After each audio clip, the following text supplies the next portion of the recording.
Hi, this is my presentation on the Spatial Revolution. Before the Renaissance, artists weren't focused on creating realistic space. Some of Boo's painting, as you can see, shows figures stacked vertically with a gold background that sort of flattens everything into a symbolic world.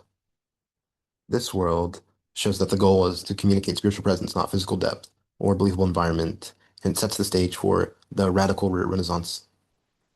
And in this slide, Giotto begins to move to painting toward a more natural sense of space. Even though it's still limited, the figures overlap and interact emotionally. As you can see, the rocky background sort of hints at depth, but it still tilts upward instead of receding backward.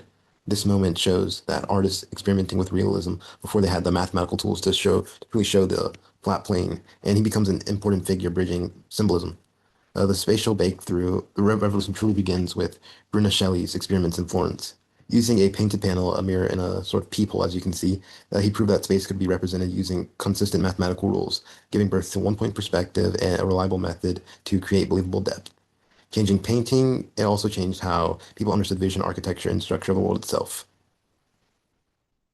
And in slide 4, we can see the perspective grid, which represents the new visual language of the Renaissance. For the first time, artists had a reliable system that showed how lines converging toward a single vanishing point created the illusion of real depth. Instead of guessing, they could now build a space with mathematical accuracy, becoming the foundation for almost every major Renaissance painting, giving artists a way to organize and logically and consistently. And we can see the early architectural perspective drawing. So artists quickly recognized how powerful space perspective could be, and it shows how buildings receding naturally into space.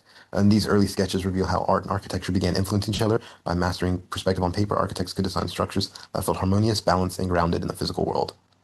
When geometry becomes a shared language that you can use across fields, and in the Holy Trinity, we see the first painting to fully apply Brunelleschi's system. The illusion of a deep chapel carved into a wall, as you can see, was shocking to viewers in the 1400s. For the first time, a painted space felt like a real architectural environment that you could step into, and you can sort of like understand the levels and the depth behind this, and even with the scale, like you can see the steps, and it gives like eyes, sort of like a spiritual as Christ in the middle.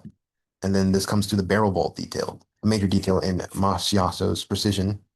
Each coffered square shrinks perfectly as it recedes to the to the end of a vanishing point, converging a sense of depth. The ceiling feels solid and measurable, almost like it feels real. The detail demonstrates how perspective allowed artists to blend architecture and painting into a single unified space. And here we see a Holy Trinity orthogonals diagram. When you overlay the orthogonals, the hidden geometry becomes clear. Each line in the fresco leads towards the same vanishing point. And the structure wasn't accidental, it was carefully planned using mathematical ratios. Masiasio shows that perspective can organize and not only just demonstrate space, but also meaning, directing the viewer's attention to what you want. And in The Last Supper by Leonardo, we see the perspective to create both depth and drama. As you can see, you can understand the conversing, placing him at the exact center of the composition. The architecture frames the moment, making the scene feel calm and controlled besides as you can see, the emotion of the apostles. And Leonardo shows how perspective can be used in storytelling. As you can see the communication, the almost disagreement, while Christ makes it feel calm. And here it's almost this is like a sketch, so you can see the vanishing point detail with Christ as the center and the rest of the apostles reacting, and how he constructed space with the ceiling beams, the windows, and even the tapestries aligning with the vanishing point, creating like an emphasis on him using geometry to reinforce the painting's message, and blending silence and symbolism to make one design. And here it's Raphael's School of Athens, a famous painting. It was one of the first paintings I saw when I was studying European history. And you can see how it represents the height of Renaissance mastery. The grand architectural settling creates a stage for the greatest thinkers.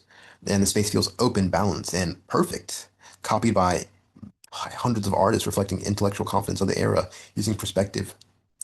And here we can see even detail with the central arch, which frames Plato and Aristotle at the heart of the composition. The vanishing point sits between them, symbolizing the meeting of different philosophical ideas.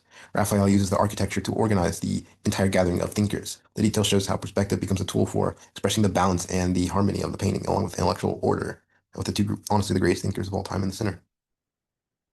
And here we have the Mantegna, which takes perspective in a bold new direction with Dead Christ the body directly towards the viewer. The scene feels intimate and confrontational, as almost like I feel like I'm at the foot of the bed just viewing Christ and using it to invoke empathy, using the perspective, and it draws the viewer into the moment. I feel like I'm mourning with him, And here we see the foreshortened feet detail, which shows how Montenegro manipulates perspective to control the viewer's experience. The feet are slightly reduced in size so that they don't block the rest of the body, proving he adjusted the rules for emotional clarity. The adjusted torso creates a powerful sense of depth, which highlights how artists use perspective for creativity. And here we see another foreshortened limb as Renaissance artists practice foreshortening to constantly understand how bodies sort of occupy space. As you can see with the hands, you see it rotated at different angles, drawn with careful attention and proportion and depth. And artists could create figures that felt solid and believable from any viewpoint, becoming a key skill in building the three-dimensional and dynamic and real compositions. Here we see the ideal city, which represents the Renaissance dream of perfect order, as it just looks surreal, to be honest, with everything in perfect order. The central vanishing point creating a harmonious, balanced urban space, reflecting the belief that geometry could shape not only art, but society itself. Perspective becomes a symbol of civic pride and progress, showing how the spatial revolution influenced the culture. As you can see, windows perfect.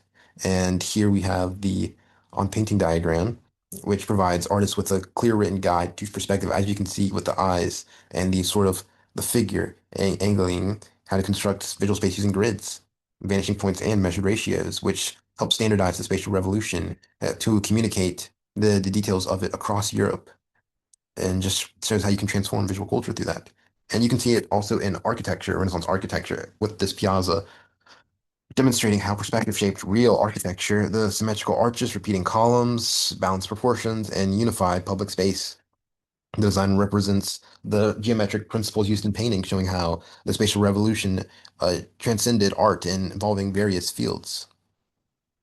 And this is just a modern photograph of like a South Carolina Bay Bridge. Because perspective did not disappear after the Renaissance. It became the foundation of pier. It became the foundation of photography. Modern images still rely on vanishing points to create depth, focus, and visual direction. Whether it's a street, hallway, or pier, or just a landscape in general, it's the same rules.